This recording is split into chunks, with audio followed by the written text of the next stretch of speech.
Semoga anak-anak semua dalam keadaan baik, sehat, dan tanpa kekurangan sesuatu apapun. Nah, pada hari ini kita bersyukur boleh diberi kesempatan untuk boleh kembali lagi belajar. Dan sebelum kita memulai kegiatan pembelajaran kita pada hari ini, kiranya mari kita mohon pertolongan Tuhan di dalam doa. Kita berdoa. Bapa di dalam kerajaan surga, kami datang mengucap syukur kepadamu oleh karena kasih dan kemurahan Tuhan. Kami kembali boleh dapat belajar bersama-sama lagi pada hari ini. Berkati kami, beri hikmat, kebijaksanaan, kecerdasan, dan biarlah Tuhan Yesus kegiatan kami dari awal pertengahan sampai pada akhirnya boleh berjalan seturut dengan kehendak-Mu. Inilah doa permohonan kami dalam nama Yesus kami berdoa. Amin. Baik anak-anak, ya hari ini kita kembali lagi boleh belajar bersama-sama. Kita bersyukur walaupun kita belajar secara online, anak-anak dari rumah dan Pak Guru dari sekolah, dan semua itu bisa terjadi oleh karena Tuhan Yesus masih mengasihi kita. Dalam keadaan dan situasi sulit seperti ini kita masih belajar, kita sangat bersyukur. Nah, pada hari ini kita akan belajar, kita melanjutkan kegiatan pembelajaran subtema 3 dalam pembelajaran 4 dan pembelajaran 3 dan 4. Kita langsung saja masuk pada materi kita pada hari ini. Ya, materi kita hari ini pembelajaran 3 dan 4. Kita masih berbicara tentang lingkungan sehat. Nah, lingkungan yang bersih membuat kita nyaman ada di lingkungan tersebut. Lingkungan adalah tempat kita tinggal dan beraktivitas. Jika lingkungan bersih, asri, dan sehat, kita akan betah dan nyaman tinggal di dalam lingkungan tersebut.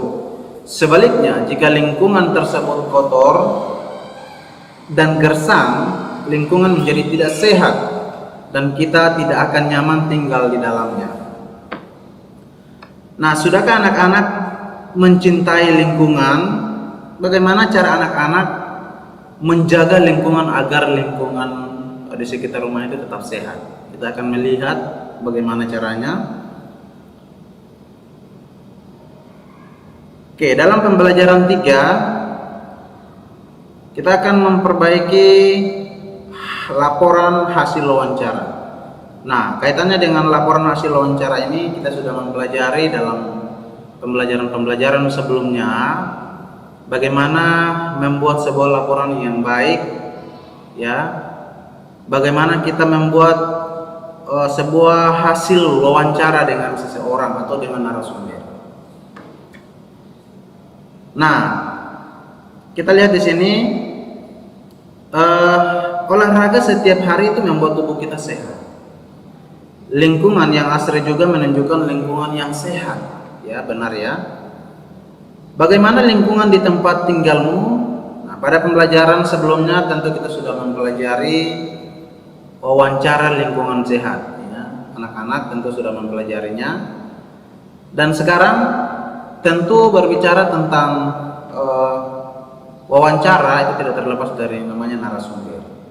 Nah, narasumber di sini adalah seorang yang memberikan informasi yang kita perlukan.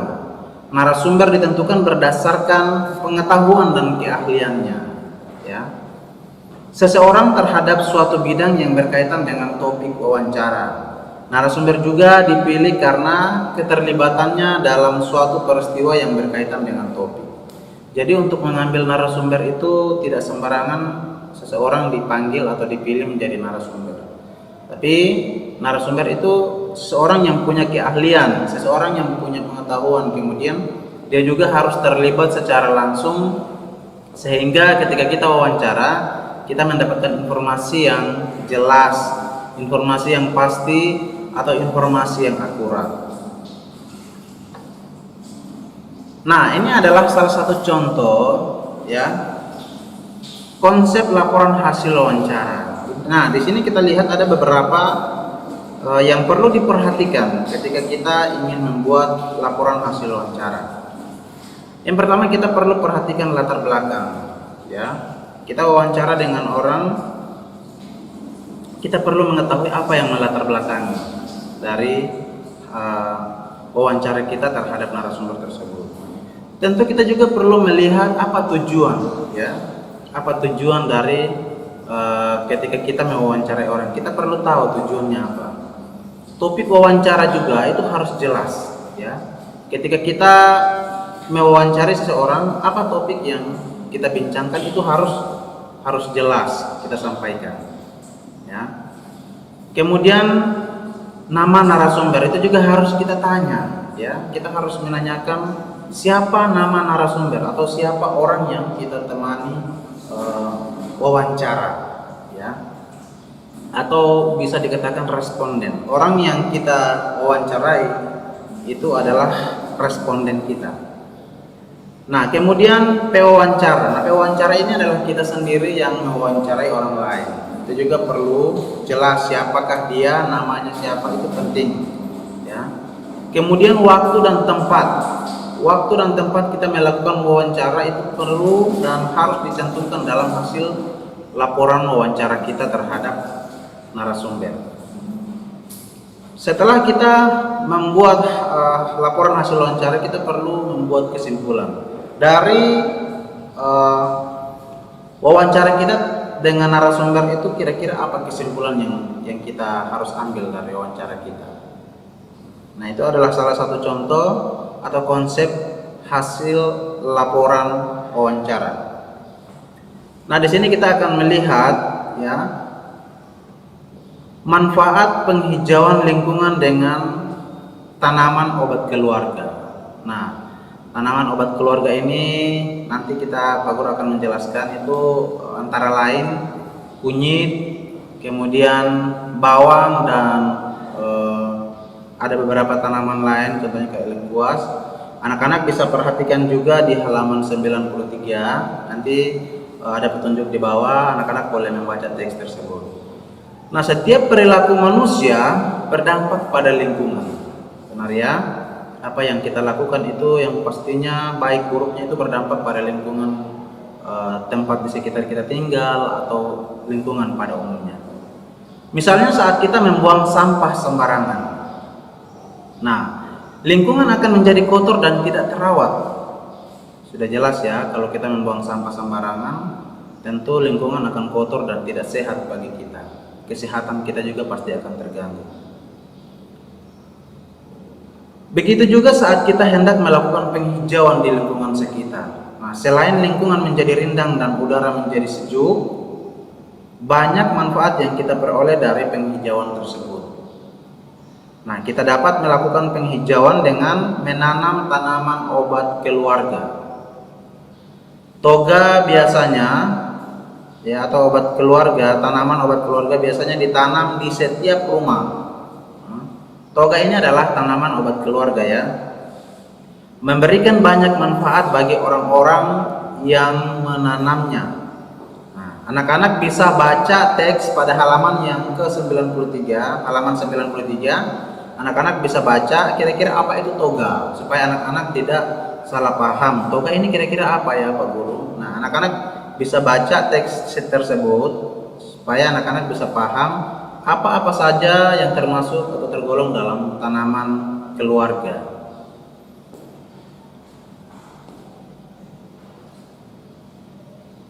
Nah, perhatikan gambar tersebut. Nah, kedua gambar ini merupakan dampak daripada perilaku perbuatan kita, ya. Jadi Pak Guru tadi katakan bahwa apa yang kita lakukan itu sangat berpengaruh terhadap lingkungan kita, lingkungan di sekitar kita tinggal atau lingkungan pada umumnya. Nah, di sini di gambar yang pertama, gambar nomor 1 ini adalah banjir yang sudah terjadi. Kemudian gambar nomor 2 ini adalah tanah longsor. Nah, kira-kira apa penyebabnya dari kedua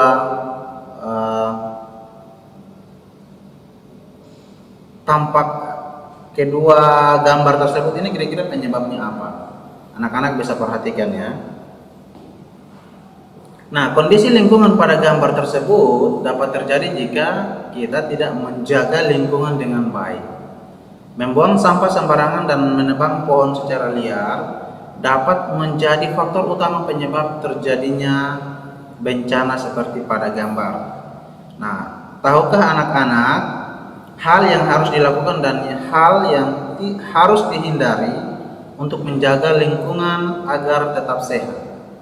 Nah, sekarang kita perhatikan lingkungan di sekitar kita dan kita boleh mencari tahu informasi atau kita boleh menjelaskan kepada teman, sahabat, kepada keluarga, ya, penyebab terjadinya bencana tersebut, ya, agar kita perlu menghindari atau apa tindakan yang harus kita lakukan agar bencana-bencana tersebut itu tidak menimpa kita.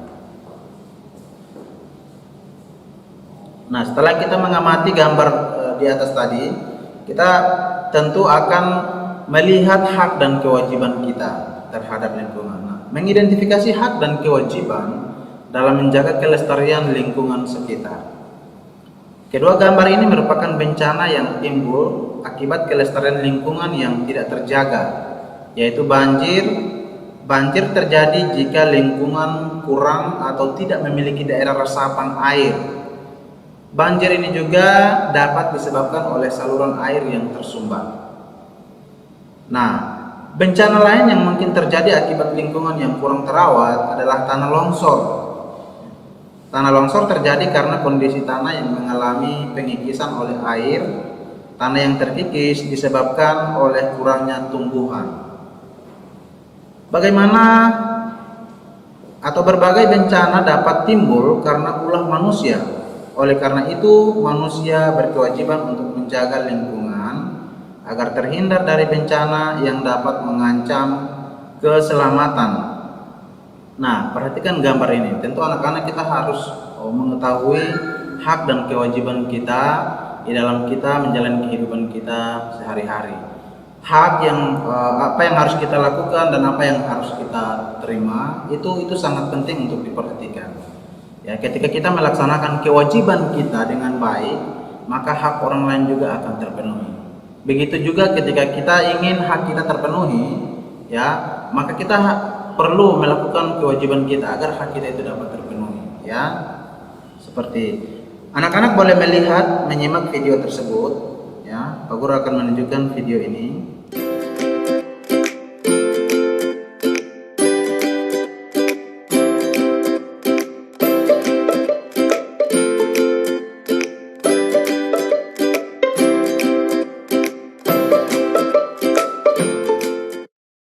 Perhatikan tayangan video berikut ini.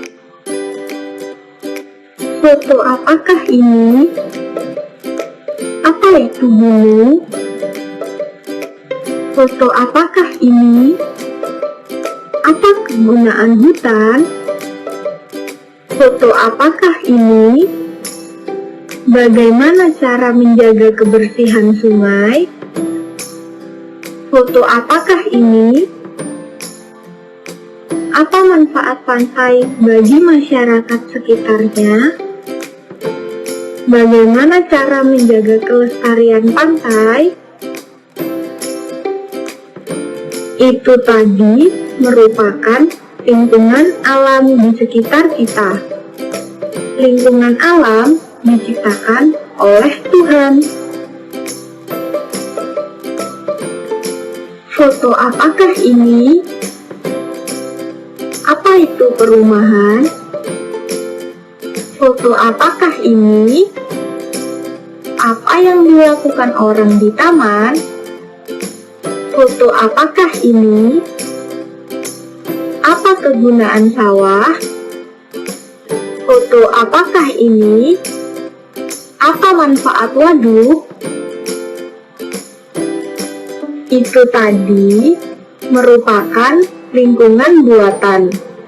Lingkungan buatan dibuat oleh manusia untuk memenuhi kebutuhannya.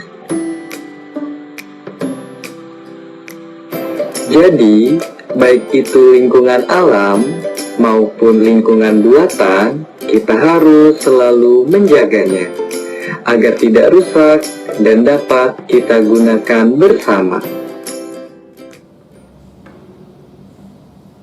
Baik, kita lanjut setelah anak-anak dapat menyimak video tersebut. Nah, kita akan menanggapi hasil laporan ya, seperti konsep yang sebelumnya Pak Guru sudah tampilkan. Nah, pada pembelajaran sebelumnya anak-anak sudah belajar cara penulisan laporan hasil wawancara yang baik dan benar. Sekarang kita akan belajar menanggapi laporan tersebut ya. Anak-anak bisa meminta saran pada saudara atau ayah dan ibu dengan beberapa contoh pertanyaan di bawah ini. Nah, pertanyaan-pertanyaan ini melatih kita ya. Kita bisa menggali informasi lebih dalam, dan ini sangat penting. Contohnya, apakah pemilihan narasumber sesuai dengan topik wawancara? Nah, ini kita melakukan kita mengamati, melakukan analisa ya. Apakah pertanyaan yang diajukan sesuai dengan topik wawancara? Apakah jawaban narasumber sesuai dengan pertanyaan yang diajukan? Apakah informasi yang diperoleh sesuai dengan topik wawancara? Nah, anak-anak dapat saling memberi saran. Hal tersebut bertujuan untuk memperbaiki laporan yang telah kita buat. Selain untuk memperbaiki laporan, saran dari teman dapat dijadikan pertimbangan untuk membuat kesimpulan. Nah, saat menanggapi laporan teman sebaiknya menggunakan bahasa yang santun. Kita juga sebaiknya tidak menyinggung atau menyakiti perasaan teman. Nah, anak-anak, ya saran kritik itu tujuannya untuk memperbaiki laporan yang kita buat ya. Kemudian ketika kita memberikan masukan, memberikan saran, kita juga harus menggunakan bahasa yang santun agar tidak menyinggung perasaan teman ya. Baik, kita lihat. Nah, ini adalah contoh hasil laporan atau laporan hasil wawancara. Contohnya seperti ini. Narasumber atas nama Yovano. Ini narasumber ini adalah orang yang lawan bicara kita atau responden kita, orang yang kita temani wawancara. Kemudian nama pewawancara. Nama pewawancara ini contohnya misalkan Pak Guru mewawancarai salah satu siswa. Misalkan nama pewawancara ini adalah kita sendiri ya. Misalkan Pak Guru mewawancarai salah seorang siswa, nama Pak Guru sebagai pewawancara itu harus Pak Guru tulis ya. Nah, tujuannya untuk mengetahui kesadaran siswa menjaga keberhasilan kelas. Nah, ini topik daripada wawancara ini adalah keberhasilan kelas ya. Kemudian hasil wawancara. Siswa kelas 4 memiliki jadwal piket. Siswa kelas 4 melaksanakan jadwal dengan tertib dan teratur. Semua siswa berperan aktif melaksanakan piket. Nah, itu adalah hasil wawancara kita tadi ya. Kemudian kita perlu membuat kesimpulan. Kesimpulannya adalah siswa kelas 4 itu memiliki kesadaran yang baik. Ini mewujudkan dalam kesadaran piket yang teratur. Siswa juga semangat ketika melaksanakan piket kelas ya. Itu adalah kesimpulan dari wawancara yang telah dilakukan dengan topik kebersihan kelas. Baik anak-anak, materi pembelajaran kita pada hari ini cukup sekian. Kita akan bertemu lagi dalam pertemuan-pertemuan yang akan datang jika Tuhan berkenan. Dan anak-anak perlu lebih giat lagi belajar di rumah. Anak-anak perlu lebih semangat lagi belajar. Walaupun situasi keadaan seperti ini membuat kita sulit untuk belajar, tetapi Pak Guru berharap itu tidak mengurangi semangat anak-anak ya. Tetap mengandalkan Tuhan. Ingat, apapun yang anak-anak lakukan dan kerjakan harus selalu mengutamakan Tuhan. Berdoa sebelum beraktivitas, dan juga mendengar-dengaran orang tua, menghormati orang tua. Anak-anak jangan belajar untuk menjadi pembangkang, anak-anak jangan belajar untuk menjadi seorang yang tidak baik, ya. Karena itu tidak diinginkan oleh Tuhan Yesus. Baik, pertemuan kita sampai di sini. Bila ada hal-hal yang anak-anak perlu tanyakan seputar materi kita, anak-anak boleh hubungi Pak Guru, boleh hubungi Ibu Suwarni, boleh hubungi Ibu Elsie. Demikian pembelajaran kita pada hari ini. Pak Guru akan menutup dengan doa. Mari kita berdoa. Terima kasih Tuhan, kami bersyukur karena pada hari ini kami boleh diberi kesempatan untuk belajar. Apa yang kami pelajari, kami mohon Tuhan, biarlah semua tertanam di hati dan pikiran kami dengan baik. Kami boleh dapat memakainya di dalam pendidikan akademik kami, Tuhan Yesus. Terima kasih Bapa, ini doa kami, dalam nama Yesus kami berdoa. Amin. Sampai jumpa dalam pertemuan-pertemuan selanjutnya. God bless.